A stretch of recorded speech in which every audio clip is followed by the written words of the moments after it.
Hello and welcome to 3 TV. मैं हूं मनोज दारा और मैं हूं रुचि शर्मा।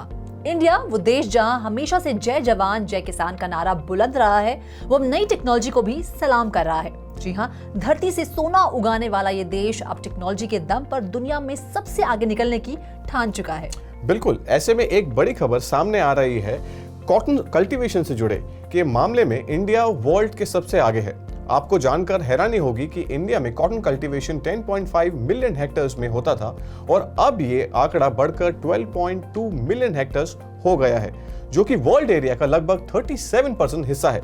ऐसे में इंडिया चाइना को पीछे छोड़ते हुए नंबर 1 के पायदान पर पहुंच चुका है। यानी पीएम नरेंद्र मोदी का विजन और ये नारा जय जवान जय किसान और जय विज्ञान को सच करके दिखा रहा है भारत। यकीनन। लेकिन अब आप सोच रहे होंगे कि भला हम आज कॉटन इंडस्ट्री के बारे में क्यों चर्चा कर रहे हैं? तो इसीलिए क्योंकि कॉटन इंडस्ट्री ब्लॉकचेन टेक्नोलॉजी की ताकत और उसके फायदों को न सिर्फ पहचान गई है, बल्कि बढ़ चढ़कर ब्लॉकचेन टेक्नोलॉजी का इस्तेमाल भी कर रही है। बिल्कुल, नई टेक्नोलॉजी के साथ कौन अपने देश को आगे बढ़ते हुए नहीं देखना चाहता है। कुछ ऐसे ही विजन रखते हैं हमारे union minister of textile, commerce and industry Shri Piyush Goyal ji, जिन्होंने कॉटन इंडस्ट्री में स्टेक होल्डर्स से अर्ज किया है कि वो कंज्यूमर्स को हाईएस्ट क्वालिटी एंश्योर करने के लिए ब्लॉकचेन टेक्नोलॉजी के इस्तेमाल को एक्सप्लोर करें। जी हाँ मनोज, पीयूष गोयल ने federation of Telangana chambers of commerce and industry conference में बात करते हुए कहा कि फार्म टू फॉरेन में कॉटन की ट्रेसेबिलिटी बढ़ाने के लिए ब्लॉकचेन टेक्नोलॉजी पर विचार किया जा रहा है और इसे शुरुआत में छोटे पैमाने पर आजमाया जाएगा और फिर वक्त के साथ इसे एक्सपैंड किया जाएगा।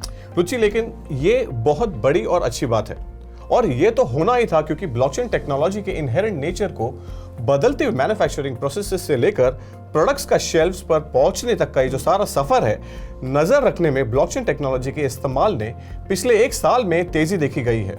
इम्यूटेबिलिटी एंड ट्रांसपेरेंसी जैसे फीचर्स की मदद से यूजर्स के लिए किसी भी प्रोडक्ट को प्रोडक्शन प्रोसेस के हर स्टेप की हिस्ट्री को देखना पॉसिबल हो जाता है। बिल्कुल मनोज, ये बात आपने बिल्कुल सही कही और आपको बता दूं कि RFID या QR कोड्स की मदद से सप्लाई चेन प्रोसेस में DLT का इस्तेमाल करने के लिए कई प्रोजेक्ट्स शुरू किए गए हैं। ऐसे में कॉटन जैसे नॉन मॉडिफिएबल गुड्स को डिस्ट्रीब्यूटेड लेजर में डॉक्यूमेंट करना मुश्किल हो सकता है, लेकिन एडवांस स्मार्ट कॉन्ट्रैक्ट्स के इस्तेमाल से ऐसे गुड्स के लिए ये भी मुमकिन हो पा रहा है। बिल्कुल, डिस्ट्रीब्यूटेड लेजर टेक्नोलॉजी की आपने बात कही, बिल्कुल रुचि। इनफैक्ट 2020 में यूरोप के लिए United Nations economic commission of Europe which is UNECE ने हुगो बॉस बर्बेरी और दूसरी फर्म्स के कोलैबोरेशन से गारमेंट इंडस्ट्री में कॉटन की ट्रेसेबिलिटी में सुधार के लिए DLT का इस्तेमाल करने के लिए एक पायलट कैरी आउट किया भी था। बिल्कुल, इतना ही नहीं मनोज, उस समय UNECE ने नोट किया था कि पायलट का पर्पस एक सॉफ्टवेयर या एक कमर्शियल सॉल्यूशन बनाना नहीं था, बल्कि सभी इंडस्ट्री एक्टर्स को फ्री में अवेलेबल एक ओपन सोर्स सॉल्यूशन प्रोवाइड करना था। बिल्कुल, जाहिर है कि टेक्नोलॉजी की इस रेस में इंडिया क्यों पीछे रहे, इसलिए श्री पीयूष गोयल ने FTCCI कॉन्फ्रेंस के पार्टिसिपेंट्स में अपने बजट का minimum 5% one district one product which is ODOP scheme के लिए इनहेरेंट करने की रिक्वेस्ट की है। इंडिया दुनिया में कॉटन के सबसे बड़े प्रोड्यूसर्स का हिस्सा है। ग्लोबल प्रोडक्शन रेट के इंप्रेसिव 22% भी कमांड करता है। बिल्कुल। अब चलिए आपको इंडिया की ब्लॉकचेन अडॉप्शन के बारे में बताते हैं। सबसे पहले इंडिया की महाराष्ट्र गवर्नमेंट ने सर्टिफिकेट फॉर्जरी का मुकाबला करने और लैंड रजिस्ट्री प्रोसेस में सुधार करने के लिए DLT का रुख किया है। क्यों ना हो रुचि, because DLT distributed ledger technology it is actually a very best and बहुत ही अच्छी टेक्नोलॉजी है। वहीं तेलंगाना के साउथ इंडियन स्टेट इस द रीजन में DLT एडॉप्शन के पेस को सेट कर रहा है। प्राइवेट पार्टिसिपेंट्स को इस टेक्नोलॉजी के इस्तेमाल करना और इनोवेटिव सॉल्यूशंस बनाने की अनुमति देने के लिए एक रेगुलेटरी सैंडबॉक्स भी बनाया है। बिल्कुल। दूसरी तरफ केरला स्टेट ने घोषणा की थी कि वो अपने development and innovation strategic council के जरिए मिल्क, वेजिटेबल्स और फिश जैसी खराब होने वाली आइटम्स के डिस्ट्रीब्यूशन को ट्रैक करने के लिए DLT का इस्तेमाल करेगा।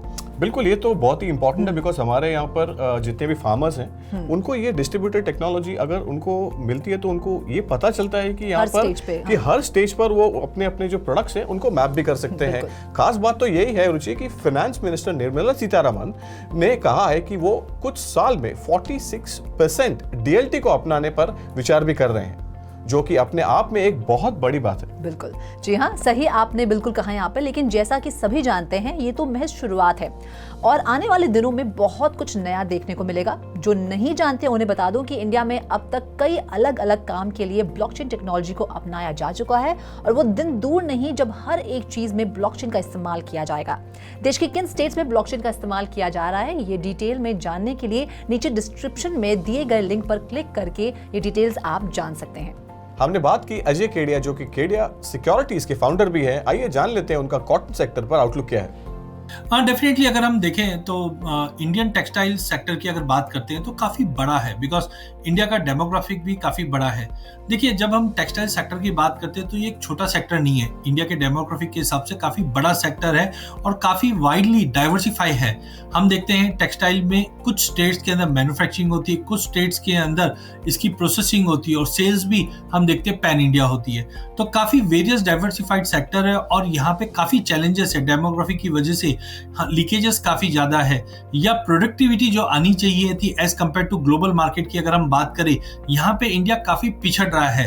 As of now leakages is most important, क्योंकि इतने बड़े डेमोग्राफिक कंट्री में अगर हम बात करते हैं तो सप्लाई चेन मैनेजमेंट होना चाहिए या फिर लॉजिस्टिक गुड्स कैसे मूव कर रहे हैं, कहाँ लीकेजेस है, या प्रोडक्शन जब होता है हम देखते हैं मंडियों में फार्मर्स की अराइवल्स आती है बट उसका डेटा नहीं मिल पाता है, जो पॉलिसी डिसीजन के लिए काफी इंपॉर्टेंट होता है। इनफैक्ट अगर हम एक्सपोर्ट्स की बात करें तो अब तक हम देख रहे हैं कि एक्सपोर्ट की काउंटिंग या एक्सपोर्ट के जो स्टैटिस्टिक है वो काफी हद तक सपोर्टिव और हमें एक अपडेट प्रॉपर मिलता रहता है। लेकिन इसके अलावा भी वैल्यू चेन पार्टिसिपेशन के अंदर अगर हम बात करें, farmer to trader, trader to manufacture, manufacture to distributor, distributor to retailer, तो ये सारे डेटा है उसको सिंक रहना चाहिए, तो ही हम कोई भी इंडस्ट्री के लिए जब डैशबोर्ड बनता है या इंडस्ट्री को तभी जाके हेल्प होती है।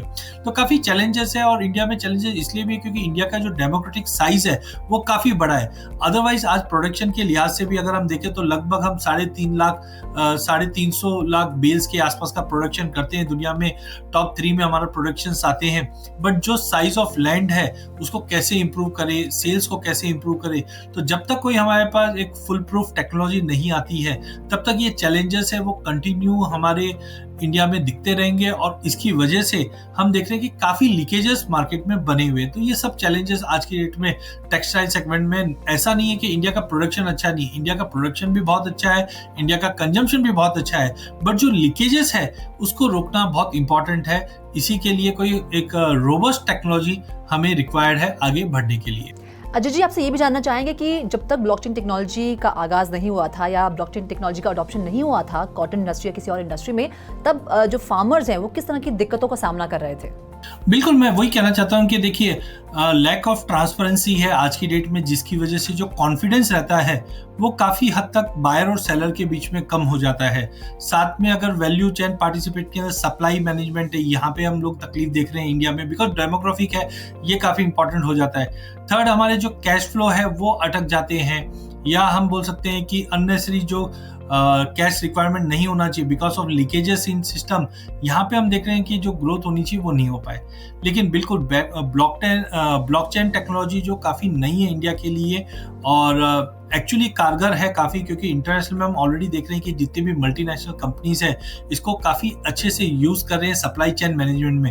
अगर इंडिया में खास करके अगर हम टेक्सटाइल सेक्टर की बात करते हैं, इसके अंदर ब्लॉकचेन टेक्नोलॉजी का यूज़ होता है तो ये बायर और सेलर को एक दूसरे को इंटरेक्ट करने के लिए एक सीमलेस प्लेटफॉर्म देगा, जिसकी वजह से उनकी जो कॉस्ट है वो काफ़ी हद तक कम हो जाएगी।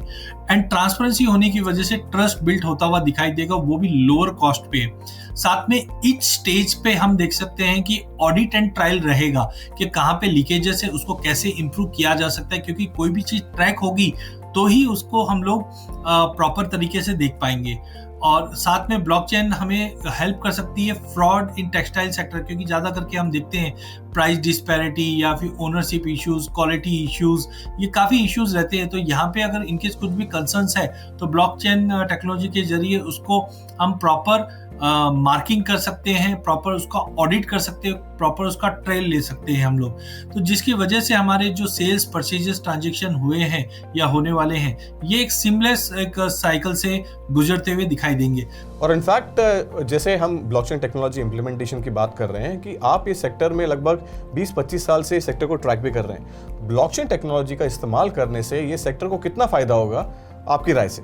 टेक्सटाइल इंडस्ट्री के अंदर भी वेरियस सेगमेंट्स अलग अलग होते हैं। खास करके अगर हम देखते हैं तो यहाँ पे एनवायरमेंटल इश्यूज काफी रहते हैं, तो ब्लॉकचेन टेक्नोलॉजी से इस चीज को एक सीमलेस लाइन में लाया जा सकता है, जो ट्रैक एंड ट्रायल्स रख सकते हैं। सप्लाई चेन मैनेजमेंट के अंदर, खास करके मैन्युफैक्चरिंग यूनिट्स के अंदर भी प्रॉपर, जैसे हम मटेरियल कब आ रहा है, कब जा रहा है, कितने लीकेजेस है, ये सब ट्रैक एंड ट्रायल हो सकता है। तो डेफिनेटली अगर जैसे हमने रिसेंटली देखे, हमारे पीयूष गोयल जी ने जो स्टेप के लिए बताई है, अगर ऐसा कुछ हो जाता है तो डेफिनेटली जो लीकेजेस है टेक्सटाइल इंडस्ट्री में काफी हद तक कम होगा, और टेक्नोलॉजी एडॉप्शन के बाद मे बी हम जो ग्रोथ देख रहे हैं इंडियन इकोनॉमी की, वो और बूस्ट होते हुए दिखाई देगी, क्योंकि टेक्सटाइल सेक्टर एक बैकबोन है इंडियन इकोनॉमी के लिए, और काफी जॉब क्रिएशन भी है। तो यहाँ पे हम देख रहे हैं कि ब्लॉकचेन टेक्नोलॉजी की वजह से जो लीकेजेस है वो काफी हद तक कम हो सकती है। धन्यवाद। बहुत बहुत धन्यवाद आशीष जी हमारे साथ में जुड़ने के लिए, और 3.0 टीवी को आपका समय देने के लिए बहुत बहुत धन्यवाद। तो ऐसे ही दिलचस्प खबरों के लिए बने रहे हमारे साथ, लाइक एंड शेयर करें हमारा वीडियो, सब्सक्राइब करें हमारा यूट्यूब चैनल, और लेटेस्ट अपडेट्स हमेशा पाने के लिए बेल आइकन को दबाना ना भूलें।